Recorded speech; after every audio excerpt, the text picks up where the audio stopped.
मैले त्यसैले यसलाई भन्ने गरेको छु, यो राप्रपाको राजधानी हो। कालो पत्रे सडक त कस्तो हुन्छ हेर्नको लागि कि बिहार जानु पर्थ्यो कि बिर्तामोड जानु पर्थ्यो। 5 वर्षपछि यो ठाउँको अनुहार फेरिएको छ। म दाबीका साथ भन्छु, तार टाङ्दाखेरि तार काटेर त्यसलाई असफल बनाउनेहरूदेखि लिएर मैले पहिले पनि भनेको थिएँ, भोट दिने भन्ने कुरा छोडिदिने भन्दा ठुलो कुरा हो। झोका झोकमा दिने, रिसा रिसमा दिने, जाँड रक्सीमा दिने अथवा एक छाकमा एक ट्वाकमा दिने चीज होइन। सूचना तथा मनोरञ्जनको साथी डिफरेन्ट नेपाल। यस कार्यक्रमका सभापतिजी, पार्टीका प्रदेश 1 का अध्यक्ष राम थापाजी, प्रवक्ताजीहरू, केन्द्रीय सदस्यहरू,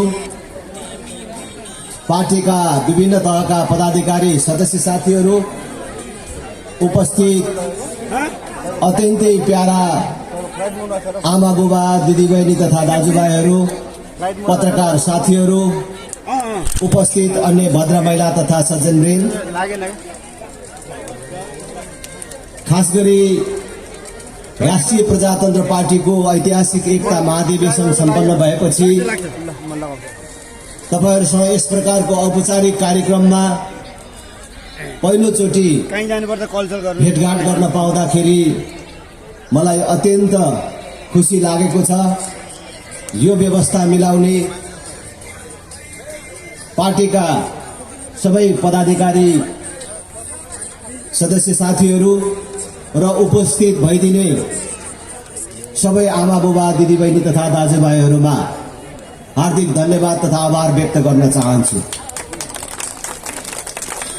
मलाई जब आफ्नो क्षेत्रमा हुन्छु, क्षेत्रको पनि यो कचन कवलमा हुन्छु, मलाई छुट्टै आनन्द र गौरवको महसुस हुन्छ।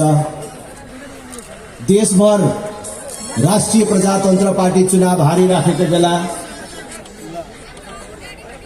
तपाईहरुले यस ठाउँमा राष्ट्रिय प्रजातन्त्र पार्टीलाई, र म भन्छु खास गरी मेरो आग्रहमा, तपाईहरुले बहुमत दिलाउनु भयो र राष्ट्रिय प्रजातन्त्र पार्टीको इज्जत राखिदिनु भयो। मैले त्यसैले यसलाई भन्ने गरेको छु, यो राप्रपाको राजधानी हो। आज राप्रपाको राजधानीमा हामी यहाँ उपस्थित भएका छौं। तपाईहरु सबै मेरो देवी देवता तुल्य हुनुहुन्छ। तपाईहरु मेरो भगवान हुनुहुन्छ। तपाईहरु भएर आज राष्ट्रिय प्रजातन्त्र पार्टी छ।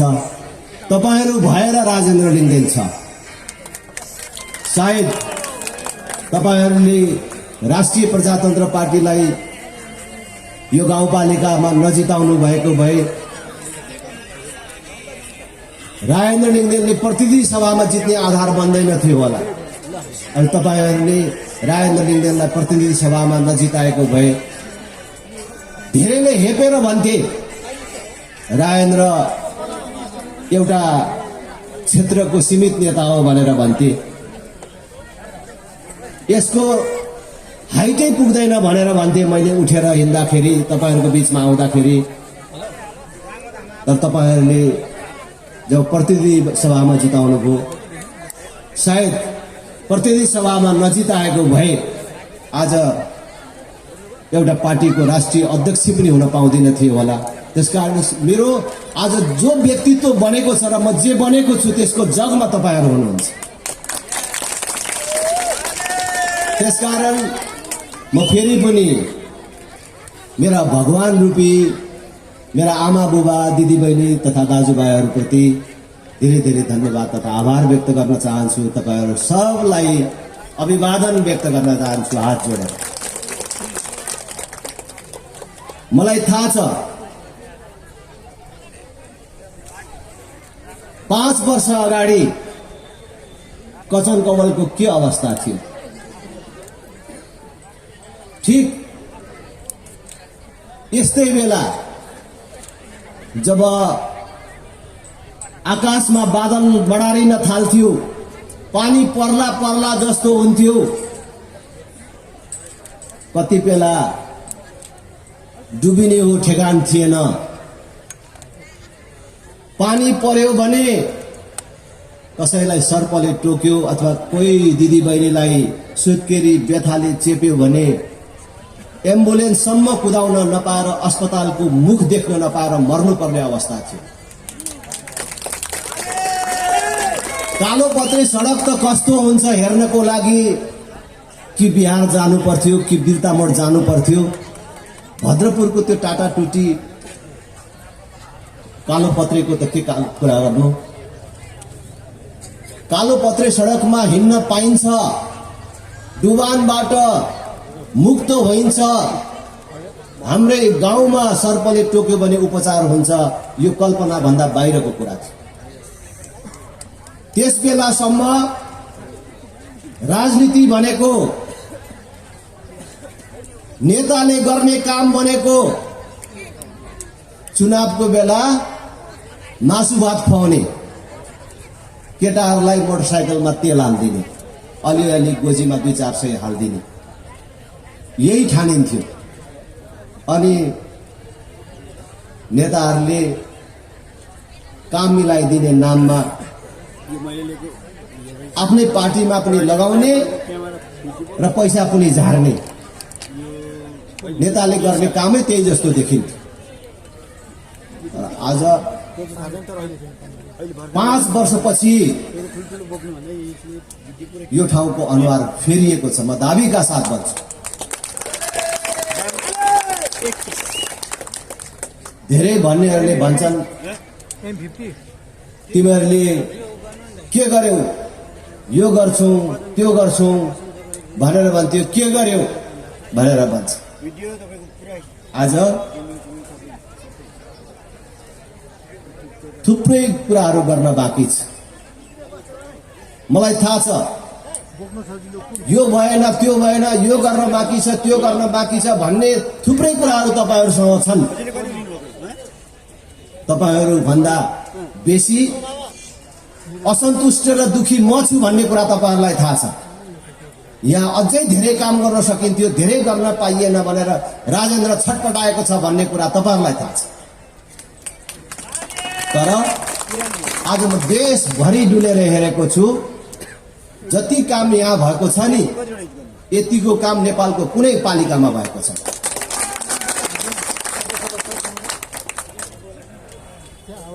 आज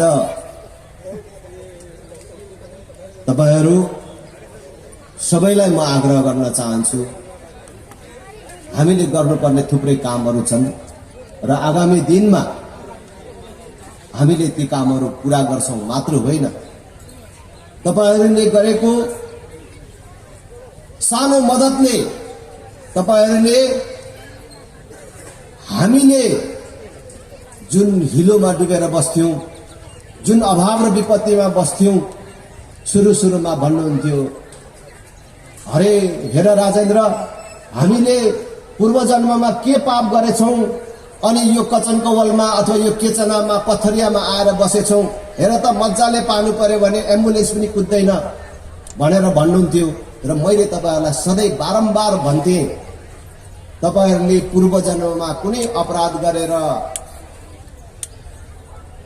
पाप गरेर, श्राप पाएर यो ठाउँमा बस्नु परेको र यो दुःख पाउनु परेको होइन। हामीले गएका चुनावहरूमा ठिक पार्टी र ठिक नेता चुन्न नसकेको कारण दुःख पाएको हो। एकचोटि मान्छे फेरेर हेर्नुहोस् भनेर मैले भनेको छु। आज म दाबीका साथ भन्छु, केही फरक परेको छ। तर फेरि म आफै स्वीकार गर्छु, हामीले गर्नुपर्ने थुप्रै कामहरू बाँकी छन्। ती कामहरू आगामी दिनमा पूरा गर्नेछौं। तपाईहरुले कतिले बुझि पनि सक्नु भएको छ। हाम्रो पाइपलाइनमा भएका महत्त्वपूर्ण कामहरू, सम्पन्न हुन लागेका कामहरू र सुरु हुन लागेका कामहरू यो गठबन्धनको सरकार आएपछि त्यसको जस अघिल्लो सरकारले पाउँछ, यहाँको प्रतिनिधि सभाको सदस्यले पाउँछ, यहाँको स्थानीय तहले पाउँछ भनेर बजेट काटिएर बन्दा बन्दैका बाटाहरू, बन्दा बन्दै गरेका पुलहरू रोकिएको कुरा तपाईहरुलाई थाहा छ। अब हामी केही महिना धैर्य गरौं, यो लामो समय जाँदैन, हामी यसलाई ब्याज सहित चुक्ता गर्छौं। जति अहिले ढिलो भएको छ, जति बन्न सकेको छैन, तिनलाई आगामी दिनमा अझै हामीले बढाएर गरेर देखाउँछौं। अब पूर्वाधारको क्षेत्रमा हामीले धेरै गर्नुपर्ने कामहरू बाँकी छैन, थोरै कामहरू मात्रै बाँकी छ। खास गरी हामीले यस क्षेत्रमा र यस पालिकामा शिक्षाको क्षेत्रमा अत्यन्तै महत्त्वका साथ केही कदमहरू चालेका छौं। 12 कक्षासम्म निशुल्क भएको छ। आज मैले देशभरि भनेर हिँडेको छु। धेरै पार्टीका मानिसहरू भन्छन्, अरू पार्टीका ठुल्ठुलै मान्छेहरू भन्छन् कि हामीले 12 कक्षासम्म निशुल्क गर्छौं भनेर। अर्को गाउँमा गएर मैले भने यो हावा कुरा गर्छ, के को पैसाले पुग्छ, कसरी बनाउँछ, सरकारले गर्न नसकेको काम एउटा पालिकाले कसरी गर्छ, यो राजनीतिले कसरी गर्छन् भनेर भन्छ। तर आज यही वचन कौवलमा हामीले 12 कक्षा निशुल्क गरेर देखाएको छ। हामीले कुनै पार्टीलाई मात्रै लक्षित गरेको छैन। 12 कक्षासम्म निशुल्क हुँदाखेरि राष्ट्रिय प्रजातन्त्र पार्टीका मान्छेका छोराछोरीले मात्रै पढ्न पाउने होइन, त्यहाँ कांग्रेस, एमाले, माओवादी र आम जनताका छोराछोरीले त्यो शिक्षा पाउँछन्, त्यो सुविधा पाउँछन्। त्यसै गरेर कम्प्युटर शिक्षाहरूको व्यवस्था गरिएको छ। बाल कक्षाहरूलाई सुधार गर्ने प्रयासहरू गरिएको छ। मैले अघि नै भन्छु, अझै गर्नुपर्ने धेरै कुराहरू छ कि हामीसँग त्यस प्रकारका जनशक्ति थिएन, अहिले पनि छैन। जनशक्तिहरूको व्यवस्थापनका कुराहरू पनि छन्, तीहरू कोसिस भइराखेको छ। तपाईहरुको लामो समयदेखि सर्पदंश उपचार केन्द्रको माग थियो, त्यो भर्खरै अघिल्लो वर्ष स्थापना भएको छ मात्र होइन, सयौं मानिसहरूको ज्यान बचाएर उदाहरणीय काम भएको छ। आज पूर्वाधार विकासको क्षेत्रमा अब कम ठाउँमा मात्रै, कम कामहरू मात्रै चाहिँ गर्न बाँकी छ। अधिकांश ठाउँहरू बाटोले जोडिसकेको छ र हामीले सुरु गरेका कामहरू सम्पन्न हुने बित्तिकै अब धेरै ठूलो कामहरू बाँकी रहने छैन। सबभन्दा ठूलो समस्या मेची तटबन्धको थियो। आज मेची तटबन्ध हामीले पहिलो प्राथमिकतामा राख्यौं। हामीले चुनाव जितेको पहिलो वर्षबाटै काम सुरु गर्यौं। ठूलठूलो पानी पर्दाखेरि पनि अब डुबानको समस्या हामीले बिहोर्नु परेको छैन। हामीले यो जंगलमा सौर्य विद्युतीय तारबारको व्यवस्था गर्छौं भनेर भन्दाखेरि मान्छेहरू हाँस्थ्यो। त्यो तारले हात्ती रोकिन्छ भनेर मान्छेहरू हाँस्थे। तर आज हामीले काम पनि सम्पन्न गरेका छौं र रोकेर पनि देखाइदिएका छौं। तर अहिले पनि केही मान्छेहरूलाई पीर छ। त्यो तार त्यहाँ टाँगेकोमा चिन्ता छ मान्छेहरूलाई। यो तारले हात्ती रोकियो र यहाँ मान्छे सुरक्षित भयो भने, यो सफल भयो भने त रायदा लिङ्गेन सफल हुन्छ, राप्रपा सफल हुन्छ भनेर तार काट्ने मान्छेहरू पनि अहिले छ। अनि तार काट्ने, त्यहाँबाट लकडी चोरेर पनि ल्याउने, चोर्न पनि उकास्ने, अनि आफैले भन्छ खै यो तारले काम गरेको भनेर भन्ने मान्छेहरू पनि छन्। तर त्यसको संरक्षण गर्यो भने त्यसले हाम्रो सुरक्षा गर्ने रहेछ भन्ने कुरा प्रमाणित भएको छ। हामीसँग तार टाङ्दाखेरि तार काटेर त्यसलाई असफल बनाउनेहरूदेखि लिएर उच्च माध्यमिक शिक्षा निशुल्क गर्दाखेरि त्यसलाई असफल बनाउन कोसिस गर्नेहरू पनि छन्। सबै छन्। तर यो सबैलाई हामीले चिर्दै लगेर यो गाउँलाई हामी अगाडि बढाइराखेका छौं र आगामी दिनमा हामी यसलाई अझ अगाडि बढाउने छौं, अझ समुन्नत बनाउने छौं। यो ठाउँलाई नमिलेका कुराहरू मिलाउँदै जाने छौं। वैशाख 30 गते स्थानीय तहको दोस्रो पटकको निर्वाचन हुँदैछ। म तपाईहरु सबैलाई अपील गर्न चाहन्छु, फेरि एक पटक राष्ट्रिय प्रजातन्त्र पार्टीका उम्मेदवारहरूलाई विजय गराएर सहयोग गरिदिनुहोस्। म हार्दिक अपील गर्न चाहन्छु। हामीले विगतमा भएका अनुभवका कमीहरूलाई आगामी दिनमा सच्याएर लानेछौं। विशेष संयन्त्र निर्माण गरेर हाम्रा जनप्रतिनिधिहरूलाई क्रियाशील बनाउनेछौं र विगतमा केही अनुभवजन्य गल्ती, कमी, कमजोरीहरू भएका थिए भने त्यसलाई हामीले सच्याएर जानेछौँ र फेरि पनि राष्ट्रिय प्रजातन्त्र पार्टीलाई एकचोटि मद्दत गर्नुहोस् भन्ने कुरा म अपिल गर्न चाहन्छु। तपाईहरूले 32 वर्षदेखि काङ्ग्रेस एमाले माओवादी हेर्नुभयो र आज देशले त्यही कुरा बिहोरिराखेको छ। तपाईले काङ्ग्रेस एमाले माओवादीले 32 वर्ष देश चलाउँदाखेरि देशको अवस्था के भयो तपाईहरू सबले बुझ्नु भएको छ। हामीले कुनै पनि हालतले गल्ती गर्नु हुँदैन कि फेरि एकचोटि काङ्ग्रेसलाई हेरौँ, एमालेलाई हेरौँ, माओवादीलाई हेरौँ, यिन पार्टीहरूलाई हेरौँ कि के हो भनेर कुनै हालतले गल्ती गर्नु हुँदैन। तपाईहरूले आज देशको अवस्था बुझ्नु भएको छ। देश पूर्ण रूपले बेरोजगार उत्पादन गर्ने कारखानामा परिणत भएको छ। देश आज सरकारका 3टा अङ्गहरू व्यवस्थापिका, कार्यपालिका, न्यायपालिका एकअर्का बीचको सन्तुलन गुमेको छ मात्र होइन, 3टै अङ्गले काम नगर्ने अवस्थामा पुगेको छ।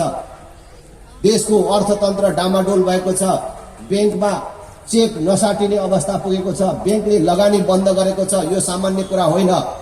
देश कुनै पनि बेला श्रीलङ्का जस्तो स्वात्तै चाहिँ असफल हुन सक्ने अवस्थातर्फ, खतरातर्फ यो काङ्ग्रेस एमाले माओवादीको आक्रमण्यताको कारण गइरहेको छ। त्यसकारणले अहिले केवल कचन कवल मात्र होइन, यिनीहरूको बन्धकबाट पुरै देशलाई मुक्त गर्नको लागि जसरी हामीले उनीहरूको बन्धकबाट कचन कवललाई मुक्त गरेर कचन कवललाई एक पाइला भए पनि अगाडि बढायौँ, त्यसै गरी पुरै देशलाई यिनीहरूको बन्धकबाट मुक्त गरेर अगाडि बढाउनु पर्ने जिम्मेवारी अब हाम्रो काँधमा आएको छ। त्यसकारण म काङ्ग्रेसमा, एमालेमा, माओवादीमा भएका, अन्य पार्टीमा भएका सबै दिदीबहिनी दाजुभाइहरूलाई पनि आग्रह गर्न चाहन्छु, आउनुहोस् हामी जुटौँ। कतिपय साथीहरूलाई हिजो पार्टीको आडमा जुन मोजमस्ती गर्न पाइएको थियो, 5 वर्ष राप्रपाले यहाँ चुनाव जित्दा त्योबाट वञ्चित हुनुपर्दा दुःख लागेको होला। कसरी राप्रपालाई लडाउन पाए हुन्थ्यो भन्ने लागेको होला। तर आज म फेरि पनि ती सबै साथीहरूलाई भन्न चाहन्छु कि तपाईहरूले केही मान्छेको अगाडि उभिएर भन्दाको कुरा बेग्लै कुरा हो। लाज छोप्न भन्नको लागि भनिने अलगै कुरा हो। तर राति सुत्दाखेरि मनमा अवश्य ऐठन हुन्छ होला कि राष्ट्रिय प्रजातन्त्र पार्टीले गरेकै छ भन्ने कुरा तपाईँको मनमा लाग्दो होला र राष्ट्रिय प्रजातन्त्र पार्टीको आलोचना गरेर गल्ती गरिराखिएको छ भन्ने कुरा तपाईँहरूको मनमा लाग्छ होला, राति ऐठन हुन्छ होला। बरु त्यो ऐठन बिहोर्नुभन्दा आउनुहोस् मिलेर काम गरौँ। हामी सबै मिलेर यो ठाउँलाई समृद्ध बनाऊ र देशलाई समृद्ध बनाऊ। आज मैले केवल वचन कवलको मात्रै कुरा गरिराखेको छैन, फेरि पनि भन्छु, अब देश बचाउने र देश बनाउने समय आएको छ। यसमा हामी सबै जुटौँ। म हिजो पार्टीको अध्यक्ष नहुँदा, राष्ट्रिय राजनीतिमा नहुँदा जसरी सरल थिए, तपाईहरूको बीचमा सधैँ थिए, आज पनि त्यही मान्छे छु। कुनै फरक परेको छैन। कसैले मलाई टाढा नमान्नुहोस्। काङ्ग्रेस एमाले माओवादीका साथीहरूसँग पनि म जसरी सजिलो थिएँ र आम जनतासँग जसरी सजिलो थिएँ, आज पनि त्यही छु।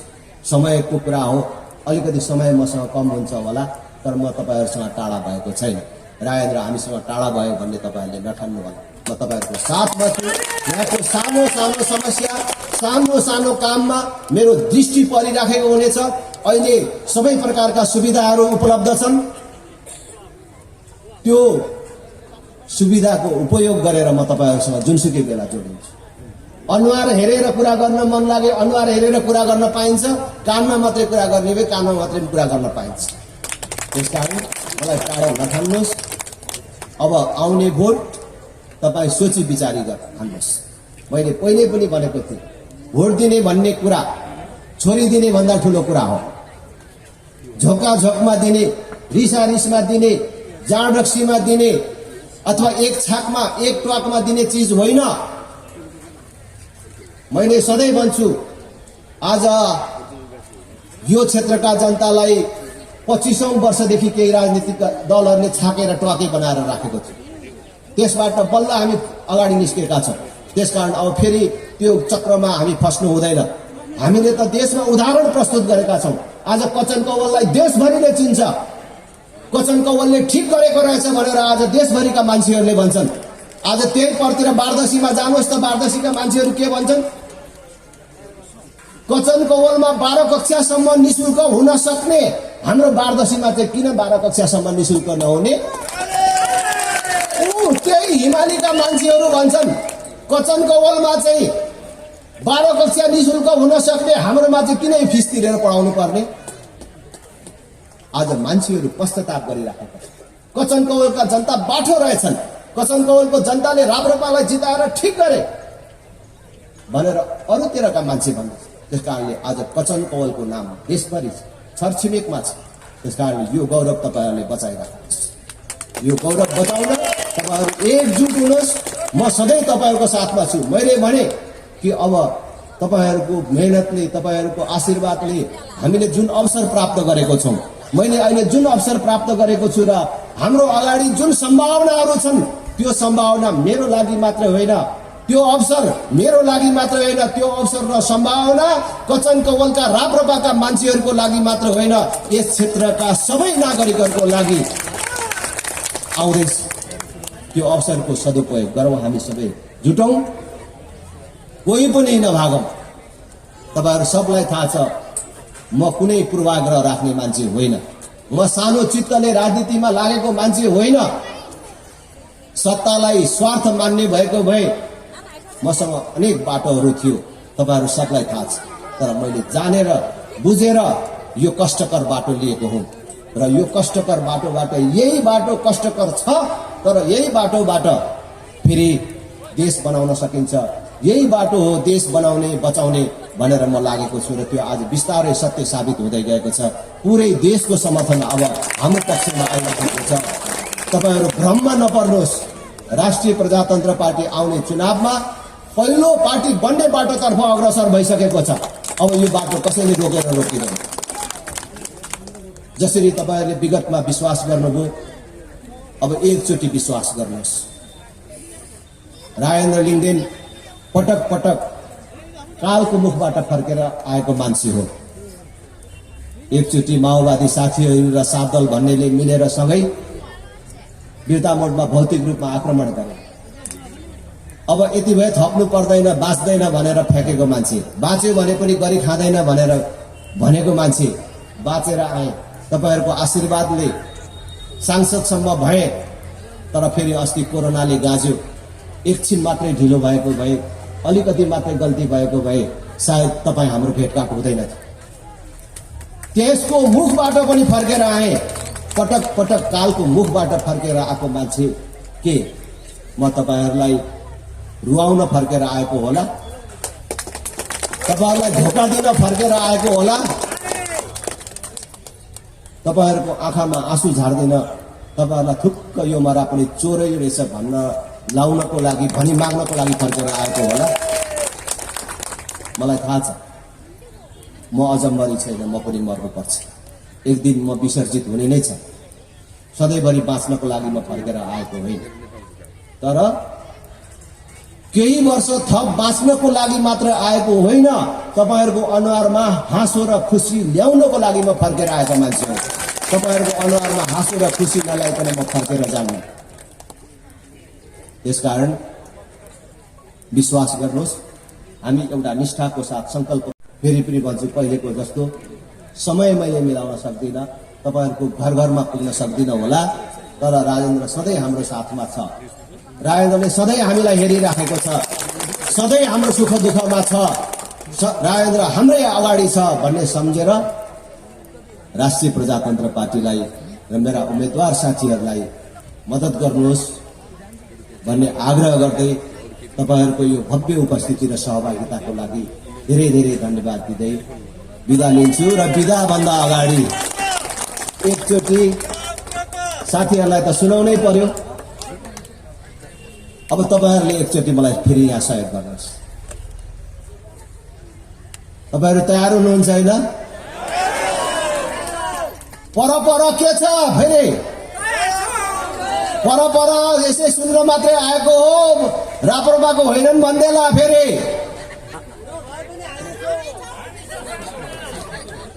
भोट केमा भोट केमा भोट केमा तपाईँ सबलाई धेरै धेरै धन्यवाद धन्यवाद केन्द्रीय अध्यक्ष